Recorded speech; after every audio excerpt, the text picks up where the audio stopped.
Welcome to Rebecca Sounds Reveille. Oh gosh, what a show I have for you today. I'm delighted because this is very unique. I have a father and son duo. The dynamic duo team is here because you might know them as Meisterkhan. And they have a love for pop culture, all things geek. They are doing things that you won't see too many father-sons do, a show of their own. That's right, and it's kind of under the tagline of a safe haven for your inner geek. And they are entertaining, about 2 million monthly through their Facebook page and their website. So it's pretty exciting what they have going on. And their show is called Two Opinionated Podcast. What's exciting about them is they have launched this as a way to share discussions and opposing, yes, just like father and son would do, have opposing opinions on movies, television, books, and games. This is really exciting because, well, with us today is Mike Wall. He's a former comic book store owner, a lifelong connoisseur of science fiction and fantasy. And not only that, but he's an avid reader of sports, and he's kind of, what he says is cursed with an encyclopedic knowledge of useless trivia. I don't think that's a curse. Actually, I think that's a benefit. With us also is Brett Wall, and he has turned his love of books into a job as a librarian. And he enjoys working with children, helping them to read, teaching them chess. Who plays chess anymore? They do, and I absolutely love it. And he's performing for their amusement. Not only that, he's an accomplished writer and then has this absolutely vivid imagination that just crosses all kinds of genres. This is what I love. The creativity that is just not focused on one little thing with tunnel vision, but flows with excitement in all kinds of things. And I love it. And he just hopes that this carries over into screenplays in Hollywood. So what's really exciting is this dynamic duo is here with us today to share a little bit about their two opinionated opinions with us. Welcome to the show, both Mike and Brett. Well, thank you for having us. I really appreciate you helping me with my eHarmony profile. That's very, well, I know that my female viewers in your age range are going, eye candy. Oh yeah. Mm-hmm. See, I tell him that all of the time. Yes, yes, they are. Single and ready to get out there in the world. He's been sad for a little while, so he's ready to get back. Yeah, I believe the expression is mingle, ready to mingle. Ready to mingle. I feel like you screwed that one up. Okay, so is it mingle, ready to mingle, or just ready to mingle? Oh, the single, ready to mingle. Yeah. Oh, single, ready to mingle. I got it. Single, ready to mingle. All right, I'm with you there. I love it. Do you guys talk about that on your show? Yeah, too much, frankly. Oh, a little too much. I love it. His chagrin. We talk about it quite a lot. What does that even mean? That's the, I guess that's the problem with doing the stuff with your dad is, yeah, he's my partner and all that junk, but it's also like, hey, can you go mow the yard? I'm like, Dad, I'm a businessman now. I think you need to respect that. And it's a different dynamic, but it's definitely brought us a lot closer. I think this is really exciting because podcasting is really huge right now and is projected with an explosive growth. Not a lot of people are doing this with family members, let alone having father and son. So how did you get started in doing this?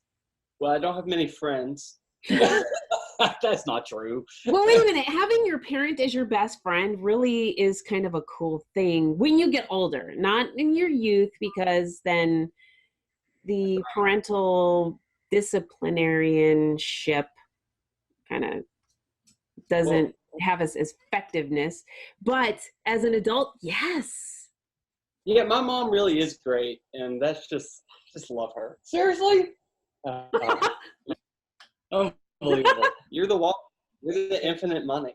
So we started out 6 years ago as a Facebook page. We wanted to do something where we could share all of the things that we love, and we started out just posting memes, things that amused us, or maybe pictures of things that we liked, and that grew much faster than what we were expecting, and did really well. So that's called Meisterkhan. You can find that on Facebook. Can I interrupt? Yeah, of course.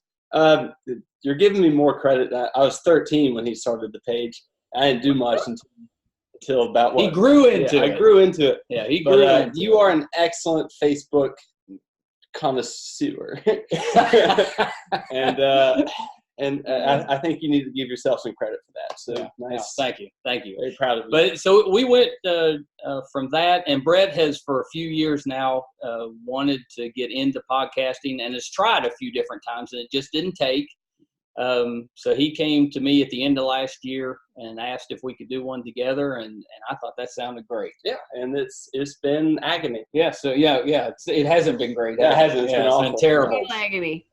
But so in January we launched Too Opinionated, and just like Meisterkhan, it grew a little quicker than we were expecting. So in the last month, Brett launched our second podcast called Too Spooky, and a YouTube channel, Meisterkhan Pod.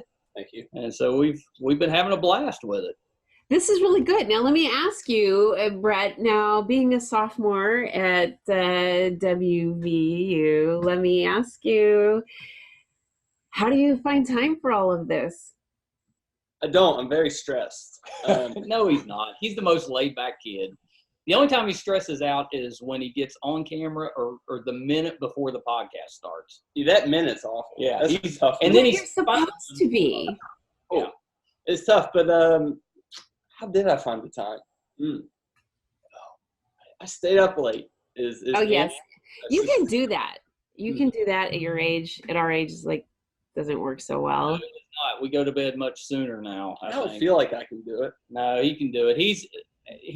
Brett's a great kid, and he works at the library, and he helps other kids, and he goes to college, and he edits all of our podcasts himself.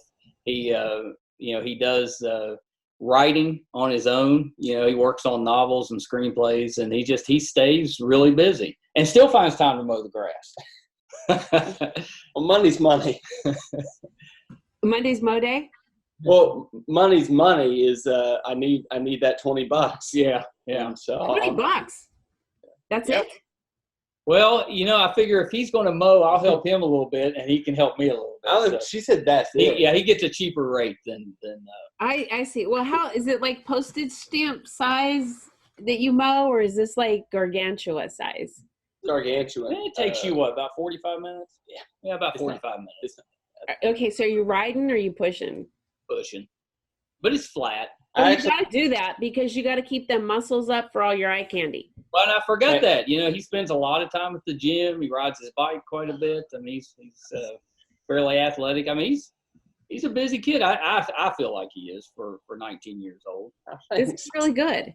So talk to me about your comic book store. Yes. Yeah. So I grew up just absolutely loving comic books, and of course, back then this was the 70s, 80s. You didn't have a lot of competition, so I did a lot of reading, fell in love with collecting comic books, and always wanted to open up a store. And when I got to college, I had the chance to do that, and so I opened up a store and worked my way through college, that way, kind of paid my way through school that way. And that went on. That was great. I mean, it was a terrific time right up until I came along. No, it was actually your sister. Right up until I got married and started making a family. And when you do comic books, or a comic book store is a great way to make a living as a college student, as a father and a husband. not the best. It's a little tougher. So in 96, Marvel Comics went bankrupt, and I was like, oh, it's over. And so I shut it down. Of course, Marvel Comics came back stronger than ever and got into the movies. For me, I always missed that, because one of the great things about having a comic book store is you got to gather around with a group of people and just talk about everything that you loved, the stuff you were into and the things you liked. And we did that. It was kind of like having a podcast before there were podcasts. Yes. And talk. And I always wanted to get back into that. So, when the opportunity came up with Facebook, when Facebook got kind of big, I thought, well, maybe that's a way that, I can share some of that with Brett and his brother Sean, and kind of see how that goes. And it went great, didn't it? Gave us something to talk about. Apparently. It did. Well, I don't know. I don't feel like it did, but I'm here. So that's something. You're a liar. No, really. It went great. Well, okay, so Brett, are you a comic book collector? Oh, No. Well, it seems hard. I read them a bit, but yeah, he's a reader. He never really got into the collecting, but he enjoys the stories. So we go through, or like when I was growing up, I had to have everything that was coming out. He's much more selective, and he'll bounce around. He stays, if it's a good story, he'll stay with that for a while. If it's not something that's liking, he skips to something else. Thanks for that. Yeah. Yeah, that's what I would say. This is so funny. So, okay, so you like to write. You're doing screenplays and novels. Talk to me about what you're working on right now. All right, yeah. Well, I think one of my favorite sayings about myself is I'm the smartest dumb guy in the world. And so I'll have a lot of, oh my gosh, moments. And the moment recently came up. It was, it's the four horsemen, or death, war, conquest, and the other one. I should know that. But war and conquest, I'm like, that's the same thing. So I started thinking about that, and now I'm writing a book about the four horsemen, I suppose. But I changed conquest because that one makes no sense to me. Yeah, it didn't make any sense to you. But, it's really funny how he jumps around, and I'm a big quitter. With writing. No, it's not true. He has he'll write some comedy, he'll write some mystery and some thrillers, some drama, some science fiction, and all of it is, I'm biased, but it's really well done. And he worries because he does skip from project to project and sometimes doesn't finish. But one of these days, that stuff, that's the important thing is to get it on paper. And someday he'll go back and finish that stuff, and I think it'll do well. Well, sometimes you've got to just get the basis down, and then your creativity comes along with something else based on experience and other life events that happen that just then trigger other things. And so it's pretty good to have those things written down and ready to go when that happens, and then boom, you never know. I mean, you just don't know what can happen in life. Things surprise you and can be very unexpected when they happen, but they always seem to happen at the right time. Right. Well, for years, I've just had this bad mentality of I'm the best that's ever been. And no, you don't. I know I've had that, but recently I've kind of been like, oh, you know what? You're not that great. Maybe calm down for a minute. And I think that's really, really helped my writing. Is the smaller ego and a little bit of anxiety. So in November, they have this writing thing called Nano Write More. And so you basically have 30 days to write this entire book.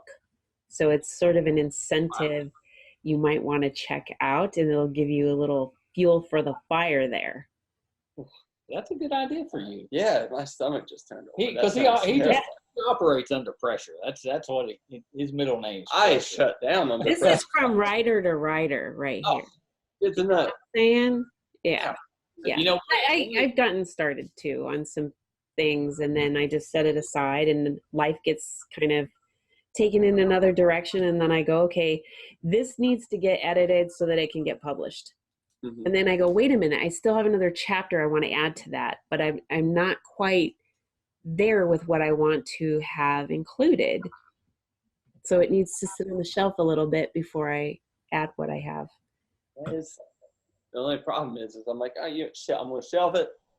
What if this happens? And I want to write on this. Uh-huh. That's just going to go in the trash can. Who needs a shelf? No, it doesn't. That stuff, I keep telling him, you need to hang on to that because you never know when something's going to spark you, and you'll be right back into something, finishing it up. And so, I just want to share a little something. This is going to kind of date me a little bit. Not the single mingle ready dating, but dating like my age. So I wrote some start to a book of my dating life as a young single woman and these horrific dates that I had got on. And I wrote them on a word processor on this little hard disk. You know what I'm talking about? Oh, yeah. Is that what those are called? They weren't really floppies, but they were hard floppies. I don't. That's all I got. Sorry. So I've got them all. Now, how do you read them? Oh, right. Yeah. Right? So I want to go back to finish writing this and recovering it. So my advice, Brett, would be if you're going to shelf something, make sure that it's retrievable. That is. Well, the one really good thing with Brett is no matter what he's written, whether he thinks it's good or bad, he always shares it with me. So I've got everything he's written. I've got whether he keeps it or not. I've got it. And I know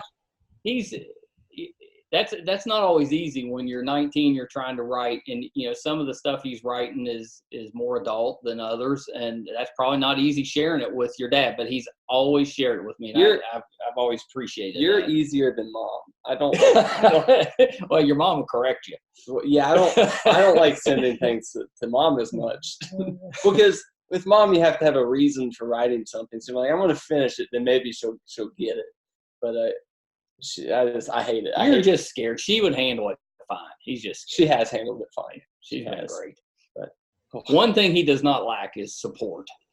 He gets plenty of support. You gotta have support. That's an absolute essential. No matter what you have going on, you absolutely have to have support. I'm this independent person, and talking from somebody who doesn't like, I can do this myself. You gotta have support. It just doesn't. You go further, it's easier, and it's more productive that way. Got to have that support. So if you've got it, use it. I feel like I should be saying I have a lot of support. When you say it, it's like, oh yeah, you're right. You're right. Yeah. Well, forget I said it. You go ahead. I have a lot of support. There you go. That's right. That's right. So what do you guys have coming up on some of your shows? Do you have something that you can sort of dangle to the audience so that my viewers might say, I'm ready to kind of check this out? Yeah, no. Well, this month we've been trying something just a little different by getting bigger people than us on our shows. But we're trying that, and then that's going to probably go back to our regular format of just us being us and enjoying themselves. But right now, if you like interviews and just people and celebrities, they are on our podcast. And Excellent. Then we have that, but then yeah, we just finished a live interview with Joe Crest from Stranger Things. He plays Mr. Wheeler on Stranger Things. So we sat down with him. He's actually from our town. So he was back in town, and we grabbed him and set in for an interview. So that's our current one that's up. Oh, yeah. But, we've had – I don't even know it's out. I know. It's been a busy week for us, and we've sat down, I think, 5 times this week. We got a couple more today, and we've had a few actors. We've had other podcasters. We've had what else? Who am I missing? I think it feels like I'm missing somebody. Oh, tonight we'll talk with Sid Vicious, the ex-wrestler. So we're excited about that. Larry Hankin will be coming up with us. He's I always think of him from Seinfeld when he played he was the stand-in for Kramer during the pilot episode. That's how I always think. A lot of people remember him from Friends as Mr. Heckles. You know, he was the one upstairs neighbor on Friends. Downstairs. Oh, he's downstairs. Okay, downstairs. Learned that yesterday. Yeah. So yeah, those will be coming up in the next. Yeah. Friends it's been a while since Friends, I guess. Well, you can get a little feel for how Too Opinionated runs. You know, we figured, like, our first couple episodes when we first started, probably not our best, because you're trying to fill each other out and find a rhythm and kind of figure out exactly what you want to do. It got a lot easier when we just started airing grievances with each other. You know, if we aggravate each other, we just let it out right there, don't we? And we'll have some arguments and stuff. Nice. And then by the time the show's over, we feel great. Yeah, we've got all that worked out. Like a therapy session, a family therapy session, without having to pay for it. I mean, that's kind of nice. It is. Well, we have, it's generational. So, the things that I grew up and that I like is different from what Brett, grew up with and likes. And so that gives us a wide range of things to kind of argue about and discuss. And sometimes we learn from each other. There's things that he brings up and I'm like, I'm going to have to check that out. I think that you and I are. I'm going to have to check that out. Yeah, right. I do the same thing with my daughter. I'm like, or there's sometimes I'll do something and she'll be like, Mom, how'd you know about that? And I'm like, oh yeah. Well, and if your child is interested, you tend to be a little more interested. Yeah. So if it's something he likes, like when he was younger, he was big into wrestling. So I got big into wrestling. That's kind of how it happens. I really feel like you and I are best friends and greatest enemies. I think that seems true. You mind if I talk about my show for a second? Yeah, go ahead. Cool. Go ahead. The show I'm involved in, other than this, is it's called Too Spooky. It's a show that I do. It's just anyone who comes, and it's about supernatural forces, like is that Bigfoot supernatural? Yeah, Bigfoot counts. Or ghosts or whatever, and it's so it's pretty much just me trying to believe in that. But it's pretty much just me trying to believe in things that probably aren't real. But Brett's the skeptic. So he's got a couple of co-hosts. You got one that's a true believer. You got one's kind of in the middle, and then Brett's the skeptic. But I hate being one. I absolutely hate it. He doesn't want to be a skeptic, but he is. This is me trying to not. You're a skeptic, but you're hoping that by doing this, you won't be anymore. Yeah. It just seems fun to believe in vampires and ghosts, but it hasn't taken. No, it hasn't. He's still very skeptical. I don't know. I'm coming around on ghosts a little bit. Okay. All right. So since you've said that, what's sort of your turning point with these ghosts? Sort of make you. Way over. Yeah. What is that turning point? Well, sometimes I get scared at night, and like ghosts, ask ghosts. They're in my room. Turns out, it's just a dog, right? Just a dog. Yeah. But at the end of the day, really, it's just my cousin who I do the show with. He's a good arguer. He can really convince you, and I don't know. And plus, it's easier just to say, you know what? Sure. Possible. Okay, so the power of agreement is right there. Okay. All right. I'll go with that. I'll give it to you. We're not playing quarters right now. I'll give it to you. Okay, so now this is really good. So you guys have two really good shows going. Tell me how Too Spooky's going right now. I have a lot of fun with it. It's new.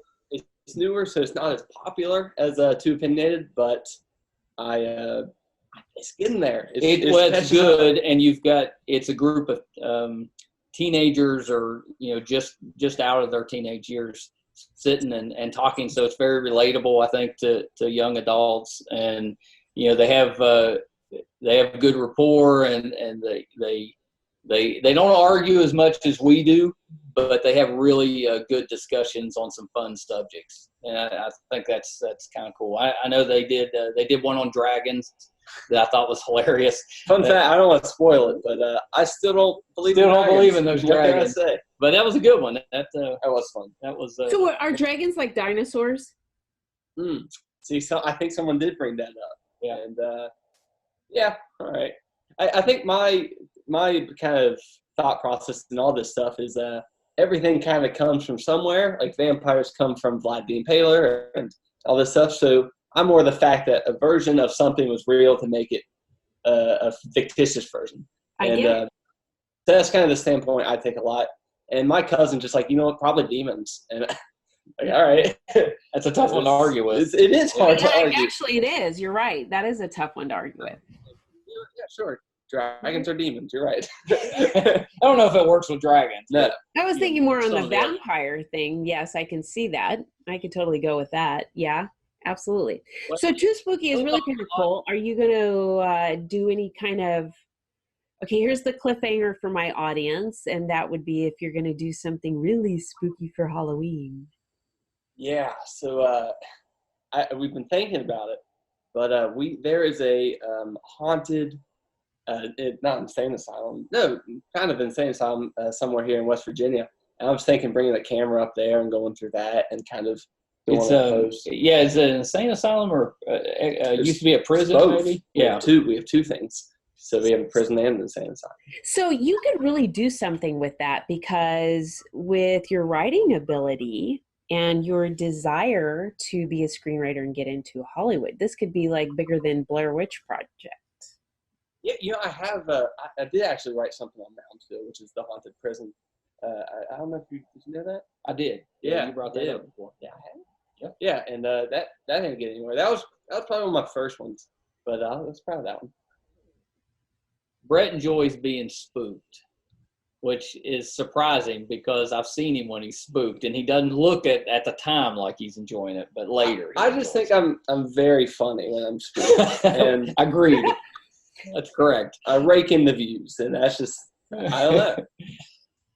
Well, this is really good. So you guys have two really great shows. I'm really excited about the things that you have going on, and you're doing it. You're making things happen. Is there anything that you want to share with the audience that I haven't talked to you a little bit about just yet that really they need to know? I want to talk about how much you can squat. You got my bench press. You want to talk about that? So, Too Opinionated. We hit a lot of different topics. We've talked through Dungeons and Dragons. We'll talk through the major movies that are coming out. So we've done Avengers. We've done Spider-Man. We do Netflix shows like Umbrella Academy was a really popular episode for us. We've done Disney with Mary Poppins and Toy Story. What am I missing? We've done some shows on like gym etiquette. Because that's a big one with us because we get aggravated. With some of these guys at the gym, so we kind of talk through that. Yeah, what have we done? We'll do, if we go to a convention, we'll do a podcast on the convention that we went to. Yeah, we've done that. We've done Saturday morning cartoons. I mean, we hit a lot of different topics. So there's something I think there for just about anyone. Mm-hmm. And you can almost guess what the topic is going to be based on what's going on at the time. If there's something big that's happening, chances are that's what we're going to be talking about. And we'll throw in an occasional guest with that as well. Did I miss anything there? Loads. I mean, we're loaded with entertainment.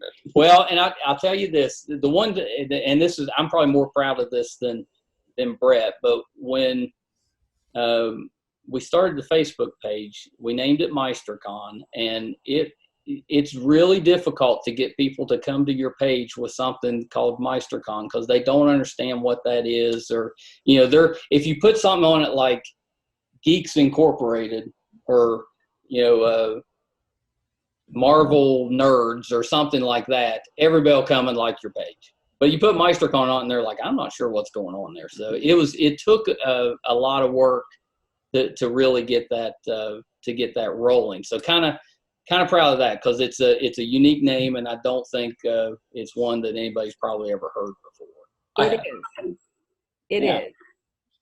Yeah, so I'll give you a quick idea where it came from because it's ridiculous. But We get asked. I'll tell you what I would think. Okay. Okay. I'd either think it has something to do with like Comic-Con or beer. That's actually, neither one of those is bad guesses. No. But no, neither one. So when I was growing up, one of my favorite Christmas shows or movies was I think it was A Year Without a Santa Claus. It's the one that had the Meister Burger. Oh yeah, yeah. And so that, for some reason, that name Meister always stuck in my head. And we had, as I got older, as teenage boys will do, I wanted to call myself Meister. And so everybody else said, well, no, that's my nickname. I'm Meister. And so we decided we were going to have a contest to determine who got the rights to this name. So we held a dunk contest, except none of us could dunk. So we had to find a basket that was low enough that so you've got a group of teenage boys dunking on a 7 or an 8 foot basket. But I won that competition. So I took that name. So that was the Meister part of that. And then one of my favorite shows is Star Trek. And the character I always loved on that was Khan. So there's the Khan. And I just stuck them together when it got over. So that's what I'll say. It's a really silly explanation, but I think it's kind of unique. We wouldn't be here today. That's right. We wouldn't be here today if my dad couldn't play ball. That's right. If I'd lost that dunk contest, it never would have happened. And I still can't dunk a basketball. No, I've seen you try. Yeah, it's bad. Brett, can you? No, I can't. maybe the two of you need to do something on your show like that. We do have a move. He'll have the ball, and then I'll get in like a leapfrog position, and he'll jump off my back and into it. It is something that we have done. We have never done that, but we should try that. Yeah, we should. Yeah. Can I jump on your back? It would. No. It would be fun to watch us try to do sports. Yeah, and we love sports, but we're not the best, are we? No, we are. I think ridiculously unathletic. I mean, well, Brett's got a group now that hangs together, and I had one, group of boys when I was younger, and both groups are similar in that it's a group of boys that played a lot of sports and was involved in sports, but none of us were very good. So you had a lot of bench players, backup quarterbacks, reserve outfielders, that type of thing. Great at the bench. I was. You were. Thank you. And so we did a lot of nerdy things. I'm not a good sports player either. Yeah, and we're not very tall. That's our biggest issue is wall men, historically small.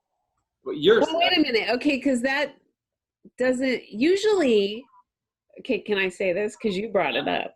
Yeah. So we usually have been given our name based on, okay, like blacksmiths, right? Right. Wall. So you're thinking big, giant wall. Well, no. Our family has pretty high cholesterol. No, that's not true. Wait, cholesterol doesn't make you shrink. No. Well, for until this wave of grandchildren, Brett and his cousins came along, my dad was the tallest wall. He's 5'9". Yeah, and so I'll give you. Most of us run about 5'8". You really ruined it. I was going to say, or 4'9". Or no. But luckily, Brett and his cousins, they're a few inches taller. Oh, they're so much taller than me. I got your dumb height. Well, you can get the hair, so. Well, our kids are usually taller than us. Yeah, thank goodness. I think that it's weird the other way. Isn't it weird like that? But they're adults. I think they should be taller. I'm just so close to 6 feet, and it really bums me out. That's the problem. But you would think if our children are always taller than us, that eventually, by now, that there should be people that are like ginormous. You would think. Don't you think? Yes, the stress of children is what shrinks us. You think? Yeah. Yes. I used to be 6 foot tall. That's right. I've seen the pictures. You're not kidding. And one thing with our family that you didn't do with me is when we're born, first thing that they do is smack us on the head with a mallet so we don't grow as tall. What? Against thousands. I have never heard that one before. It's usually smack him on the rear. Where's this head on the mallet thing, or mallet on the head thing? It's right here, and it shrinks us down. And I refuse to do that. yeah, well, you're a good dad. That's why we're close. I love it. Thank you guys so much for being on the show today. I'm really excited about everything you have going. Well, it's been a pleasure. This has been a lot of fun for us. As you can see, we spend a lot of time together, and we have a pretty good time doing it. So thank you for letting us share that. So far. Yeah, good. Yeah, for a little while. In the will. Well, I really am excited about what you guys have going with Too Opinionated, and Brett with what you have with Too Spooky. I really encourage all of my listeners to definitely check out what you have going. And the thing that I would like to really just get out to those that are viewing and that are watching the show today, that the relationship that you have with your parent or with your child or even with your siblings is very important. And as you can see, this dynamic duo is just really making it rock. And you can too. With the relationships that we have with people are absolutely crucial. And there is something said with what they do. They can air out things, and when it's done, it's done. They just move on. So you can look at it like this, air it out like it's a show, and then move on to the next one. Make it done and just let things go. You don't have to harbor ill feelings, because really in the long run, does everything really matter in 5 years from now? Think about it. And in the meantime, definitely check out Too Opinionated and check out Too Spooky. I really encourage you to do that. Follow them on Facebook and everywhere else they are on social media. And make sure that you share this show with everybody you know on social media, those you know, all those with your friends, family, loved ones. And thank you so much for tuning in to Rebecca Sounds Reveille.